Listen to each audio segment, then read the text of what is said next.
نحمده ونصلي على رسوله الكريم أما بعد فأعوذ بالله من الشيطان الرجيم بسم الله الرحمن الرحيم قد جاءكم من الله نور وكتاب مبين صدق الله مولانا العظيم. قابل احترام علماء کرام، دانشوران ملت، خانہ فرہنگ اسلامی جمہوریہ ایران کے ڈائریکٹر جناب ڈاکٹر علی دہگاہی صاحب، سفارت خانے کے محترم حضرات اور الجامعۃ المصطفیٰ انٹرنیشنل کے ڈائریکٹر آغائی محمد صالح اور عزیز طلبہ و اساتذہ، ہمیشہ کی طرح میرے دل میں بہت زیادہ خوشی ہے اور ہدیہ تبریک ہے خانہ فرہنگ اسلامی جمہوریہ ایران کے لیے کہ ہر سال عید میلاد النبی صلی اللہ علیہ وسلم اور ولادت باسعادت حضرت امام جعفر صادق علیہ السلام کے موقع پر ہفتہ وحدت یہاں پر جلسہ منعقد ہوتا ہے اور ایک روحانی اور نورانی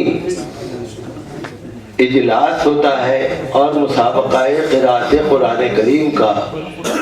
18واں پروگرام ہو رہا ہے۔ دنیا میں مسلم ممالک بہت ہیں، لیکن کسی کو یہ توفیق نہیں ہے کہ وہ نبی پاک صلی اللہ علیہ وسلم کے نام پر یا قرآن کریم کے نام پر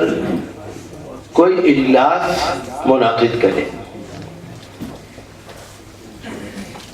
ہمیں بہت خوشی ہوتی ہے کہ اسلامی جمہوریہ ایران کے جو اتحاد کے سلسلے میں جو پروگرام ہے، ہفتہ وحدت ہے، یوم القدس ہے اور دیگر جو پروگرام ہیں، یقیناً دنیا میں ان کی مثال نہیں ملتی اور ہم بہت ہی دل کی گہرائیوں سے شکر گزار ہیں خانہ فرہنگ کے بھی، سفارت خانے کے بھی اور اسلامی جمہوریہ ایران کے بھی کہ صرف خانہ پوری کے لیے نہیں بلکہ بہت ہی معیاری طور پر مسابقہ قرآن کریم یہاں پر منعقد کیا جاتا ہے، جس میں اس سال 150 سے زیادہ طلباء نے حصہ لیا۔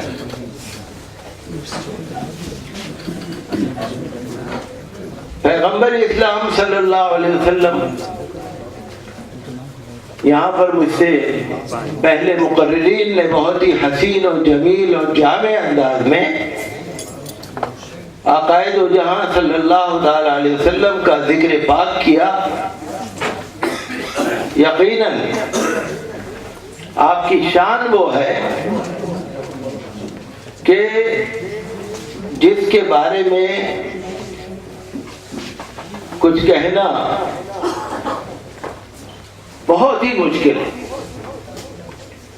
کسی نے خوب کہا کہ اگر 1000 بار بھی میں اپنی زبان کو مشک اور عنبر سے دھو لوں تو بھی میری زبان اس قابل نہیں ہوگی کہ میں نبی پاک کا ذکر کر سکوں۔ آج ضرورت ہے کہ ہم اپنے پیارے نبی کی عظمت اور ان کے اہل بیت اطہار کی عظمت اور تقدس کو اپنی امت کے بچے بچے تک پہنچائیں۔ کیا ان کی شان ہے؟ دنیا طاقت کو پوجا کرتی ہے، پیغمبر کی شان یہ ہے کہ سورج اور چاند اور زمین اور آسمان اور پیڑ اور پہاڑ اور پودے، پانی اور ہوا اور آگ، ہر چیز ان کے اختیار میں اللہ نے دے رکھی۔ مختار کائنات ہیں، جو چاہے ان سے مانگو، جو چاہے ان سے مانگ لو۔ مختار کائنات ہے، جو چاہو ان سے مانگو۔ اللہ نے دی ہیں ساری نعمتیں ان کے ہاتھ میں۔ آج اگر ہم نبی پاک کی عظمت کو مسلمانوں کے بچوں کے اور عورتوں اور جوانوں کے دلوں میں بٹھا دیں، یہ یقیناً ہماری بہت بڑی کامیابی۔ آج نبی پاک کے معجزے لوگ نہیں بتاتے کسی کو، ان کی شان کیا ہے وہ نہیں بتاتے۔ انہوں نے قیامت تک کے حالات بتا دیے، دنیا میں کیا ہونے والا ہے وہ سب بتا دیا۔ 14ویں صدی میں کیا ہوگا، 15ویں صدی میں کیا ہوگا، قیامت سے پہلے کیا ہوگا، انہوں نے سب بتا دیا۔ جب آپ حدیث کی کتاب کو پڑھ کے دیکھتے ہیں تو آپ کو لگتا ہے واقعی کیا اللہ نے نبی پاک کی کیا ان کی شان ہے کہ انہوں نے پیشین گوئی فرما کر قیامت تک کے حالات بتا دیے۔ اور وہ اللہ کے محبوب ہیں، رحمت للعالمین ہے۔ اگر ہم ان کی پیروی اور اتباع کریں گے تو یقیناً ہم کامیاب ہیں۔ یہ لوگوں کے دلوں کے اندر بٹھانے کی ضرورت ہے۔ پہلے بھی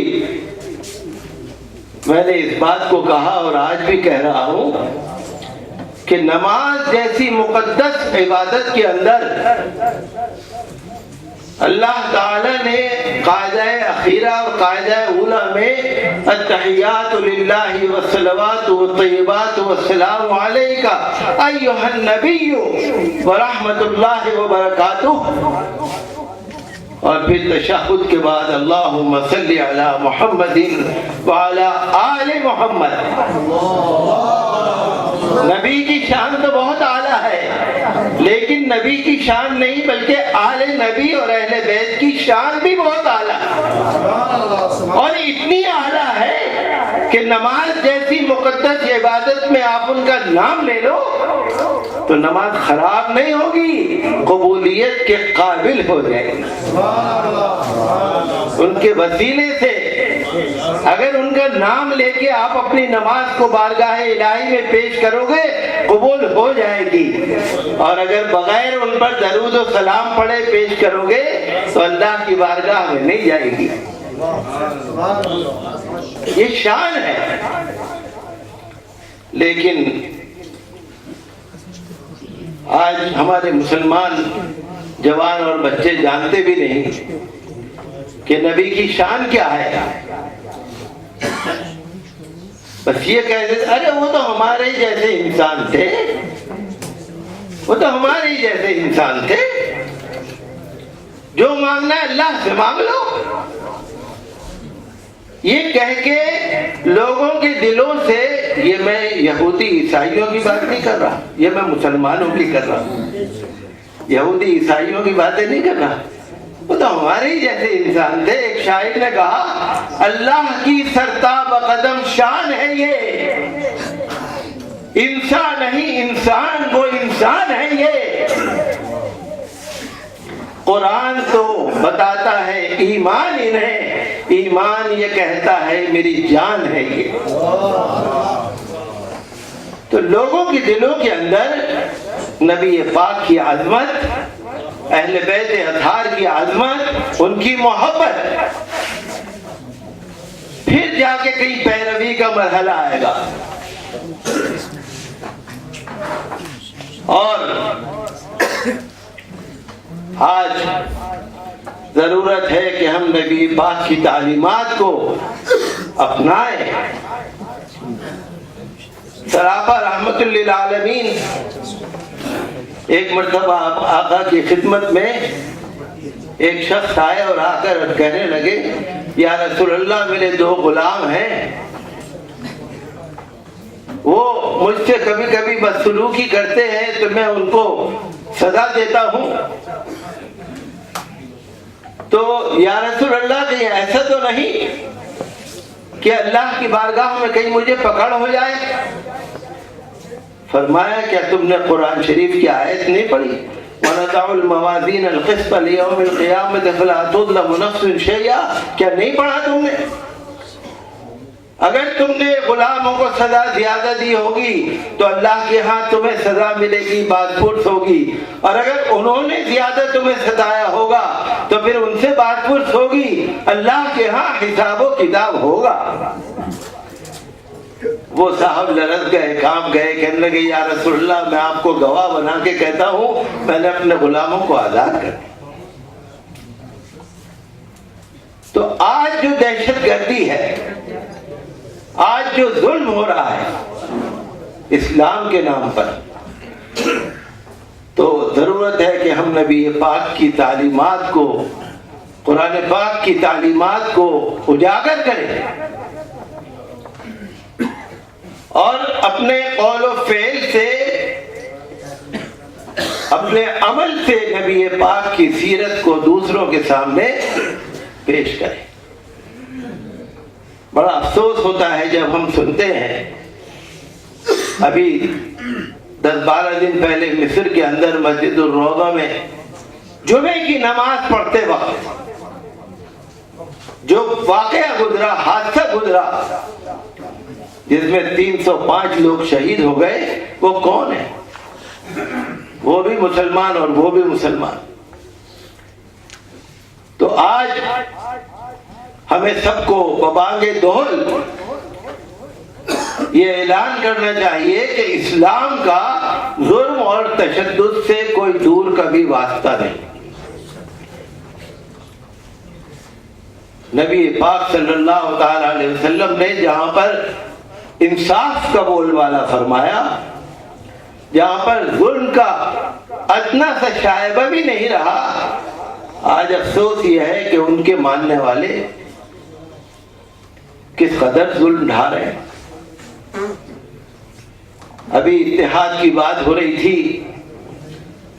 یقیناً اتحاد بہت افضل ہے، اور بہت سارے ممالک تو عربی جانتے ہیں، عربی ان کی مادری زبان ہے، وہ تو قرآن کو بھی جانتے ہیں، وہ تو حدیثوں کو بھی جانتے ہیں، وہ تو یہ آیت بھی پڑھتے ہیں، یا ایھا الذین آمنوا لا تتخذوا بطانة من دونکم لا یعلونکم خبالا ودوا ما عنتم قد بدت البغضاء من افواہہم وما تخفی صدورہم اکبر۔ آج افسوس یہ ہمیں بڑا دکھ ہوتا ہے، میں کوئی سیاسی بات نہیں کر رہا، ہمیں بڑا دکھ ہوتا ہے جب ہم سنتے ہیں کہ اسرائیل سے خفیہ تعلقات قائم ہو رہے ہیں، ولی عہد شہزادے وہاں جا رہے ہیں، ان کو بلایا جا رہا ہے، ان کے صلاح مشورے ہو رہے ہیں، ان کو بلا کے مسجد نبوی شریف دکھائی جا رہی ہے، ان کے لیے صلاح عام ہے، اور قطر سے پابندیاں ہیں، اسلامی جمہوریہ ایران سے کوئی مذاکرہ نہیں ہونے کا، ترکی کے لیے کوئی ہمارے دل میں جگہ نہیں ہے۔